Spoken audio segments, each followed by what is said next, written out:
নমস্কার বন্ধুরা, আজকের এই গল্পে আপনাদের স্বাগতম। আমার নাম বিরাট এবং আমি গুজরাটের বাসিন্দা। এই গল্পটি আমার এবং আমার মায়ের, যা একটি সত্য ঘটনার উপর ভিত্তি করে। আমি আপনাদের সামনে এটি বলতে চাই যে কিভাবে আমি আমার মাকে প্রস্তুত করেছিলাম যখন তার ইচ্ছা ছিল না। তাই বন্ধুরা, এই গল্পটি মন দিয়ে শুনুন। বন্ধুরা, আমাদের পরিবারে আমি, আমার বাবা, আমার মা এবং আমার একটি ছোট বোন রয়েছে। আমার বাবার নাম মোহন এবং তিনি একটি প্রাইভেট কোম্পানিতে কাজ করেন। আমার মায়ের নাম শালিনী, তিনি একজন গৃহিণী। আমার ছোট বোনের নাম অনুষ্কা এবং সে হাই স্কুলে পড়ে। আমার নাম তো আপনারা জানেনই। তাহলে চলুন আজ এগিয়ে যাই। মা বাবার প্রেমের বিয়ে হয়েছিল এবং তারা দুজনেই বেশ শিক্ষিত। তাই আমাদের বাড়ির পরিবেশ বেশ খোলামেলা এবং আধুনিক। মায়ের কথা বললে তিনি তার শরীরের খুব যত্ন নেন এবং ভালোভাবে শিক্ষিত হওয়ার কারণে শার্ট জিন্স এবং টপ পরা তার জন্য সাধারণ বিষয়। মা তার ফিটনেসের যত্ন নেওয়ার কারণে বেশ আকর্ষণীয় এবং সুন্দর দেখায়। আমি বাড়িতে তার একমাত্র ছেলে, তাই আমাকে সবসময় অনেক ভালোবাসা মেলে এবং বাবা মা কখনই আমাকে রাগান্বিত করেন না। যখনই সময় মেলে আমরা চারজন মিলে খোলামেলা কথা বলি। তাহলে এই গল্পটি শুরু হয় যখন আমি কলেজে ছিলাম। আমার পরীক্ষা শেষ হয়ে গিয়েছিল এবং গ্রীষ্মের ছুটি চলছিল। সেই সময় আমার বোনও ছুটিতে ছিল। যেহেতু আমি কখনই দাদু দাদির বাড়ি যাইনি, তাই আমি ছুটি বাড়িতেই কাটানোর সিদ্ধান্ত নিয়েছিলাম। যদিও আমার বোন নানির বাড়ি যাওয়ার জন্য জিদ করতে শুরু করেছিল, তাই বাবা তাকে নানির বাড়ি রেখে এসেছিলেন। আমার জন্য বাড়িতে ছুটি কাটাতে কোনো সমস্যা ছিল না, কারণ আমি বাড়িতে ল্যাপটপে গেম খেলতাম এবং মোবাইলের সময় কাটাতাম। একদিন আমি ল্যাপটপে গেম খেলছিলাম এবং সেই সময় বাড়ির কাজের মেয়ে ছুটিতে গিয়েছিল, তাই মাকেই সব কাজ করতে হচ্ছিল। বাবা সকালে অফিস চলে গিয়েছিলেন এবং মা বাড়ির কাজ সামলাচ্ছিলেন। তিনি সেই দিন রাজস্থানী পোশাক পরেছিলেন এবং যেহেতু তিনি বাড়িতেই ছিলেন, তাই তিনি দুপুরটা নেননি। এই সময় মা আমার ঘরে এসে ঝাড়ু দিতে শুরু করলেন। আমি বিছানায় বসে গেম খেলছিলাম। যেই মা ঘরে এলেন এবং ঝাড়ু দিতে শুরু করলেন, আমি তার দিকে মনোযোগ দিতে শুরু করলাম, কারণ তিনি দুপুরটা নেননি। কিছু জিনিস স্পষ্ট দেখা যাচ্ছিল। হঠাৎ মা আমার দিকে তাকিয়ে বললেন, উঠ, আমাকে বিছানার চাদর ঠিক করতে দাও, তারপর তোমার গেম খেলো। তখন আমি তৎক্ষণাৎ অন্য দিকে তাকানোর ভান করলাম এবং উঠে বাথরুমে চলে গেলাম। বাথরুমে গিয়ে আমি ভাবলাম, কি জানি মা আমাকে দেখে ফেলেছেন কিনা। সেই সময় আমি ভয় পেয়েছিলাম, কিন্তু আমার মনে নানা রকম ভাবনা চলতে শুরু করেছিল। আমি বুঝতে পারছিলাম না যে যা আমি দেখলাম এবং ভাবলাম তা সঠিক ছিল নাকি ভুল। তারপর আমি বেডরুমে ফিরে এসে বসে পড়লাম, কিন্তু এখন আমার মনোযোগ গেম খেলায় লাগছিল না। বিছানার চাদর ঠিক করে মা রান্নাঘরে চলে গিয়েছিলেন, তখন আমি রেহাই পেলাম যে মা কিছু সন্দেহ করেননি। তারপর আমি আমার ল্যাপটপ বন্ধ করে দিলাম এবং মোবাইলের সময় কাটাতে লাগলাম। হঠাৎ আমার কাছে একটি নোটিফিকেশন এলো এবং আমি সেটিতে ক্লিক করলাম। সেখানে আমি অনেক গল্প দেখলাম, যার মধ্যে একটি গল্প ছিল মা এবং ছেলের সম্পর্কে। আমি সেই গল্পটি পড়লাম, যেখানে ছেলে তার মায়ের সাথে কিভাবে আনন্দ উপভোগ করে। সেই গল্প পড়ে আমার মনেও একই রকম কিছু ভাবনা আসতে শুরু করল। তখন আমি বাথরুমে গিয়ে আমার মায়ের সম্পর্কে ভাবতে ভাবতে হাতে কিছু করলাম, তারপর বাইরে এসে দেখলাম যে মা রান্নাঘরে খাবার বানাচ্ছেন। তারপর আমি ফ্রিজ থেকে পানির বোতল নিতে নিতে মায়ের দিকে তাকিয়েছিলাম। তিনি আমার দিকে পিঠ করে দাঁড়িয়েছিলেন এবং আমি তাকে মনোযোগ দিয়ে দেখছিলাম। তার মনোযোগ খাবার বানানোর মধ্যে ছিল, তাই তিনি বুঝতে পারেননি যে আমি তাকে কিভাবে দেখছি। এবং ঠিক তখনই হঠাৎ মা পিছন ফিরে আমার দিকে তাকিয়ে বললেন, কি রে বিরাট, কি হয়েছে? কি দেখছিস? আমি ঘাবড়ে গেলাম এবং অবস্থা সামাল দিতে বললাম, কিছু না মা, আমি দেখছিলাম যে আমার প্রিয় মা কত পরিশ্রম করেন, সকাল থেকে রাত পর্যন্ত। এটি শুনে মা খুব খুশি হলেন এবং তিনি বললেন, হ্যাঁ বেটা, কিছু বছরের মধ্যে তোমারও বউ চলে আসবে আমার সাহায্য করার জন্য। এবং মা হেসে পড়লেন।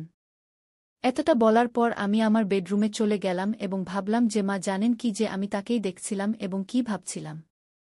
এইভাবে মাকে দেখতে দেখতে কয়েকদিন কেটে গেল এবং তখন আমি ভাবলাম যে শুধু দেখলে কিছু হবে না, কিছু পরিকল্পনা করতে হবে। এমন ভাবতে ভাবতে সন্ধ্যা হয়ে গেল এবং বাবা অফিস থেকে বাড়ি ফিরে এলেন।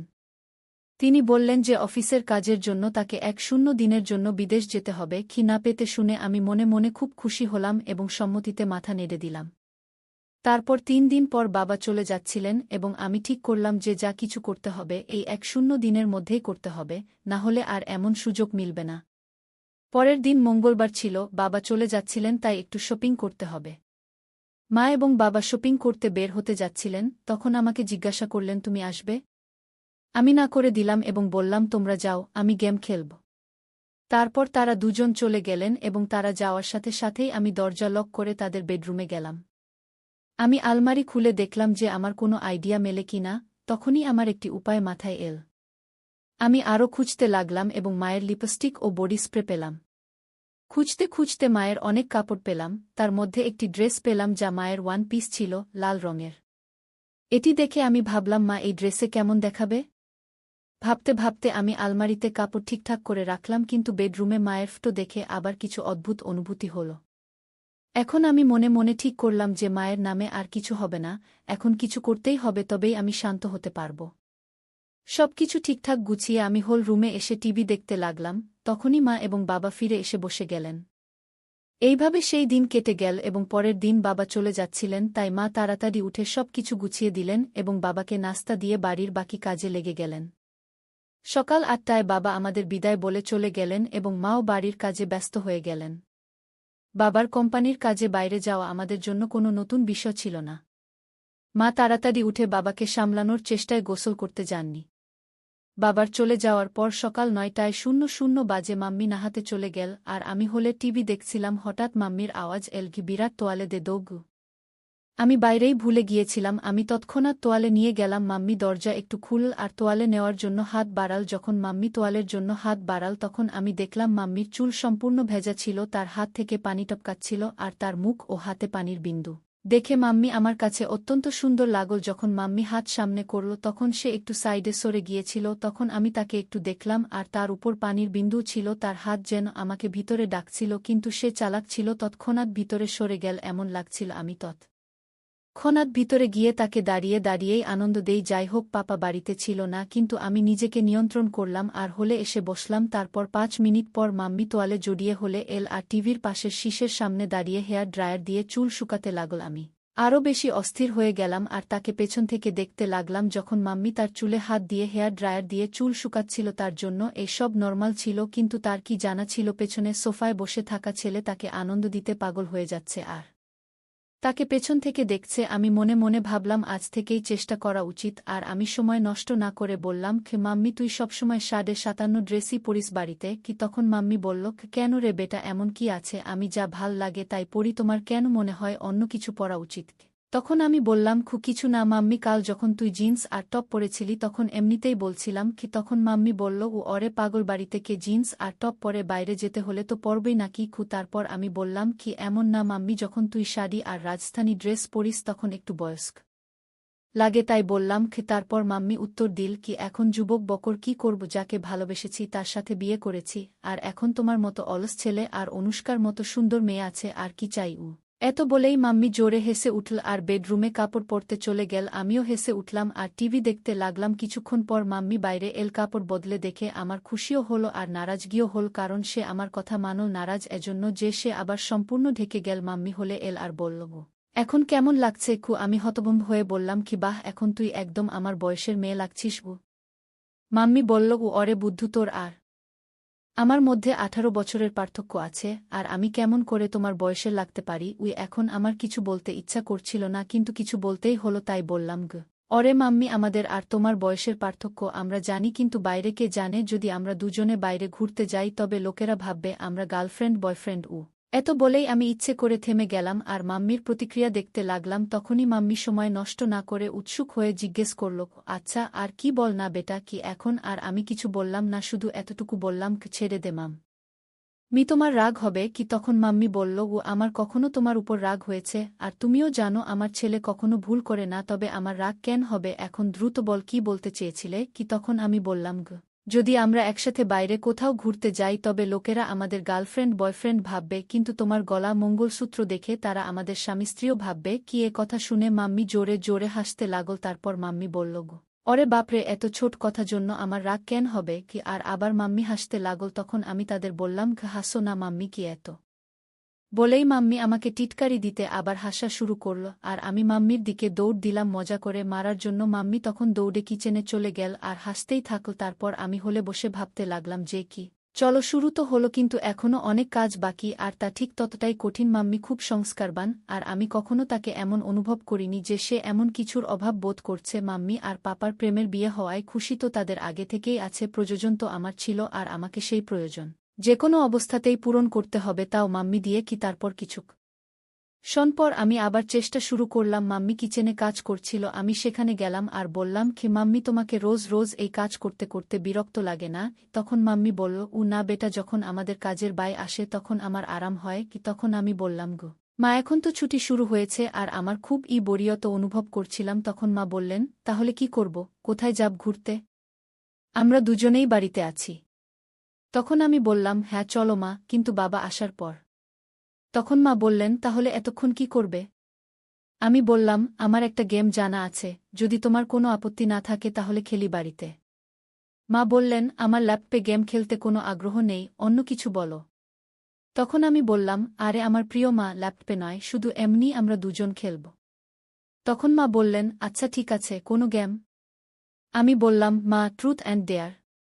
তখন মা বললেন, আচ্ছা সেই গেম, ঠিক আছে খেলি, কিন্তু আগে আমাকে বাড়ির কাজ শেষ করতে দাও, তারপর খেলব। তখন আমি বললাম, ঠিক আছে মা, তখন পর্যন্ত আমি আমার বেডরুমে যাই, যখন তোমার কাজ শেষ হবে তখন বেডরুমে চলে আসবে। এ কথা বলে আমি তাকে পিছন থেকে জড়িয়ে ধরে গালে একটি চুমু দিলাম এবং তারপর বেডরুমে গিয়ে বসে রইলাম। আমি বেডরুমে বসে ভাবতে লাগলাম, মা প্রস্তুত তো হয়ে গেছেন, কিন্তু কি জিজ্ঞাসা করব যাতে তার রাগ না হয় এবং আমার কাজও হয়ে যায়। কিছুক্ষণ পর মা বেডরুমে এলেন এবং আমার সামনে বসে গেলেন। তখন মা বললেন, এখন বলো কি খেলতে হবে? তখন আমি বললাম, মা, তোমাকে তো জানাই ট্রুথ অ্যান্ড ডেয়ার গেম, এখন আমাকে বলো গেমের শুরু তুমি করবে নাকি আমি? তখন মা বললেন, তুমিই শুরু করো। তখন আমি মাকে জিজ্ঞাসা করলাম, তোমাকে ট্রুথ চাই নাকি ডেয়ার? মা বললেন, ট্রুথ। তখন আমি প্রশ্ন করলাম, তোমার বিয়ের আগে কোনো বয়ফ্রেন্ড ছিল? আমার প্রশ্ন শুনে মা বললেন, এ কী ধরনের প্রশ্ন বিরাট? তখন আমি বললাম, এটাই আমার প্রশ্ন, আর তুমিই তো ট্রুথ বেছে নিয়েছ, এখন বলো। তখন মা বললেন, হ্যাঁ আমার বয়ফ্রেন্ড ছিল, এবং সে তোমার বাবাই। এরপর আমি মাকে বললাম, এখন তুমি আমাকে জিজ্ঞাসা করো, আমারও ট্রুথ। তখন মা একটু ভেবে আমাকে প্রশ্ন করলেন, মা বললেন, তোমার কোনো গার্লফ্রেন্ড আছে? তখন আমি হ্যাঁ বলে উত্তর দিলাম এবং বললাম, হ্যাঁ আছে, সে আমার সামনেই বসে আছে। আমার উত্তর শুনে মা একটু রেগে বললেন, আরে বেটা, এমন বলা ভুল, আমি তোমার মা। শুরুতে আমার আত্মবিশ্বাস একটু কমে গেল, কারণ মায়ের এমন গেমে কোনো আগ্রহ ছিল না এবং তিনি সংস্কারমনা ছিলেন। কিন্তু আমি হার মানতে রাজি ছিলাম না। তখনই আমি বললাম, আরে মা, মজাকেই বলেছিলাম, তুমি তাড়াতাড়ি রেগে যাও কেন? তখন মা ভালোবাসার হাসি দিয়ে হেসে উঠলেন এবং মাথা নাড়লেন। এরপর আবার আমি মাকে জিজ্ঞাসা করলাম, এখন তোমাকে কি চাই, ট্রুথ নাকি ডেয়ার? তখন আবার মা ট্রুথ বললেন। তখন আমি তাকে প্রশ্ন করলাম, বিয়ের আগে তুমি কি কখনো আনন্দ নিয়েছ বা কোনো গেম খেলেছ? তখন মা রেগে বললেন, বিরাট, এটা বেশি হয়ে যাচ্ছে, আমার মনে হয় না তোমার এমন প্রশ্ন জিজ্ঞাসা করা উচিত, এখন আমাদের এখানেই রাখা উচিত। তখন আমি বললাম, আরে মা, আমরা ভালো বন্ধু, আর আমার মনে হয় না তুমি আমার কাছ থেকে কিছু লুকিয়ে রাখতে পারবে, যদি তুমি আমাকে ভালোবাসো এবং আমার উপর বিশ্বাস রাখো। তখন মা বললেন, কিন্তু বেটা, তুমি আমার ছেলে, আর এসব কথা ঠিক নয়। তখন আমি তাকে বললাম, মা, তুমি তো অনেক পড়াশোনা করেছ, তবুও তোমার এসব কথা ভুল লাগে। এগুলো সেই সব কথা যা আমাদের ফার্স্ট সায়েন্সে শেখানো হয়। তখন মা বললেন, এগুলো সায়েন্সে শেখানো হয় না বেটা। তখন আমি বললাম, না শেখানো হয়, তাহলে আমাকে এসব বিষয়ে কিছুই জানা উচিত নয়। এরপর মা বললেন, তোমার সব কিছু জানার পূর্ণ অধিকার আছে, কিন্তু মনে রেখো তুমি কাকে জিজ্ঞাসা করছ। তুমি আমাকে, অর্থাৎ তোমার মাকে এসব জিজ্ঞাসা করছ। তখন আমি বললাম, মা, তোমাকেও তো জানা আমার কোনো বন্ধু বা গার্লফ্রেন্ড নেই, তাহলে আমি কাকে জিজ্ঞাসা করব? তুমিই আছ যার সাথে আমি সব কথা বলি। তখন মা একটু খারাপ লাগল, কারণ ছোটবেলা থেকেই আমি বেশি বাইরে যাইনি এবং তাই আমার বেশি বন্ধুও ছিল না। তার বুঝতে অসুবিধা হল না যে আমি মানব না, তাই তিনি কথা বলতে রাজি হলেন। তখন মা বললেন, হ্যাঁ আমরা কয়েকবার এমন করেছি এবং একবার আনন্দ নিয়েছিলাম। তখন আমি বললাম, মা, এত ছোট কথা বলতে এত সময় নিলে? তখন মা বললেন, এখন তো খুশি হয়েছ না? আমি হার মানিনি, কারণ আমি জানতাম, যদি এখন থামি তবে আর কখনো মায়ের সাথে কথা বলতে পারব না। কোনোভাবে মাকে শান্ত করলাম এবং গেম আবার শুরু করলাম। আমি বললাম, ঠিক আছে মা, গালি সঠিক, এখন আমি করব। তখন মা বললেন, হ্যাঁ দ্রুত করো। তখন আমি মায়ের কাছে গেলাম এবং কিছুক্ষণ তাকিয়ে থাকলাম। তারপর আমি যা করা উচিত ছিল না তা করলাম। ধীরে ধীরে মাকে প্রস্তুত করে আমি মজা নেওয়া শুরু করলাম। এখনই কিছুটা নিয়েছিলাম, তখনই মা আমাকে থামানোর চেষ্টা করলেন। তখন আমি অনুভব করলাম যে আমি আমার সীমা অতিক্রম করছি। এই সময় মায়ের চোখে অসন্তোষ এবং চিন্তা স্পষ্টভাবে দেখা যাচ্ছিল। তিনি আমাকে স্নেহে বুঝিয়ে বললেন, বিরাট, এই সব কথা একটি মজাক পর্যন্ত ঠিক আছে, কিন্তু মাছেলের সম্পর্কের একটি মর্যাদা আছে, আমাদের তা অতিক্রম করা উচিত নয়। আমি মায়ের কথা গভীরভাবে নিলাম। আমিও বুঝতে পারলাম যে মায়ের মন কষ্ট দেওয়া ভুল ছিল। আমি মায়ের কাছে তাড়াতাড়ি ক্ষমা চাইলাম এবং প্রতিশ্রুতি দিলাম যে এখন থেকে এমন কোনো মজাক করব না যা আমাদের সম্পর্কে দূরত্ব আনবে। মা আমার ক্ষমা গ্রহণ করে আমাকে জড়িয়ে ধরে বললেন, বেটা, আমি সবসময় তোমার বন্ধু থাকব, কিন্তু আমাদের এও মনে রাখতে হবে যে আমাদের সম্পর্কের কিছু সীমা আছে। তখন আমি মাকে বললাম, হ্যাঁ মা, এখন আমি বুঝেছি, আমি আপনাকে কখনো কষ্ট দেব না। এরপর আমরা দুজনেই হেসে আবার সাধারণ কথোপকথন শুরু করলাম। এখন মা আমাকে আমার বন্ধুদের সাথে বেশি সময় কাটানোর পরামর্শ দিলেন এবং বললেন যে জীবনে সম্পর্কের মর্যাদা এবং সম্মান বজায় রাখা অত্যন্ত গুরুত্বপূর্ণ।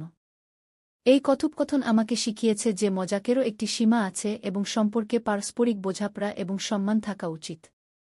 শেষে আমরা দুজনেই একে অপরের সাথে হেসে খেলা শেষ করলাম এবং এই প্রতিশ্রুতি দিলাম যে আমাদের মধ্যে বন্ধুত্ব এবং ভালোবাসা সবসময় থাকবে, কিন্তু সম্পর্কের মর্যাদা কখনো ভুলব না। তাই বন্ধুরা, এটা ছিল আমাদের আজকের ছোট্ট গল্প। আপনি এই গল্পটি কেমন লাগলো কমেন্ট করে অবশ্যই জানাবেন। যদি গল্পটি পছন্দ হয়ে থাকে তবে লাইক করুন এবং আপনার বন্ধুদের সাথে শেয়ার করুন। এগিয়ে এমনই রোমাঞ্চকর গল্পের জন্য আমাদের চ্যানেল সাবস্ক্রাইব করুন এবং বেল আইকন টিপতে ভুলবেন না, যাতে আপনি আমাদের কোনো গল্প মিস না করেন। ধন্যবাদ।